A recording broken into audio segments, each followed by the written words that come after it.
বলো কি বক্তব্য তোমার? আমি নীলের পর আইফোন নেবো। ওকে, এটা লক হয়ে যাচ্ছে একদম ফাইনাল। খুব আইফোন 14 নেবো। আইফোন 14 14 প্রো ম্যাক্স শুধু না 16 প্রো ম্যাক্স না? না, আইফোন 12 প্রো ম্যাক্সটা নিতে পারি, আচ্ছা, এটাও ভালো, খারাপ না। সেই একটা কথা আছে না, তুমি আজকে প্রবাদ বাক্যটাকে সত্যি করে দিলে। কি কথা বলো তো?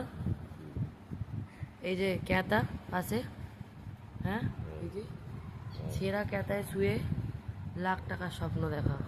লাখ টাকা দেখছি না, হাজার দেখছি। ওই হলো লাখ টাকার স্বপ্ন দেখছো। অকাতের বাইরে যখন স্বপ্ন দেখে তখন তাকে লাখ বলা টাকার স্বপ্ন এই নয়, যে দেখ ছেঁড়া ক্যাতায় শুয়ে লাখ হাজার টাকার স্বপ্ন দেখছি, হাজার। হাতে একটা খারাপ ফোন নিয়ে। এই যে কি খারাপ ফোন? রিয়েলমি মাস্টার এডি, এটা এটা খারাপ হয়ে গেছে, জিটি মাস্টার। এটা খারাপ হয়ে গেছে। খারাপ ওই কোম্পানির দোষ, আমার তো দোষ নয়, আমি তো ঠিক খরচা আছে, করে কিনি। এবং সেই ফোনটাই তুমি ইউজ করছো, সেটা কোম্পানির দোষ। এবং তারপরে এত বড় কোম্পানির দরকার আমায় খুঁজে বার করে সেটটাকে রিপ্লেস করে দেওয়া। এটা ছেঁড়া ক্যাতায় শুয়ে লাখ টাকার স্বপ্ন দেখা, একেই বলে। এটা কোম্পানির ফল্ট, আমার না। ওকে, দেখি মুখটা দেখা।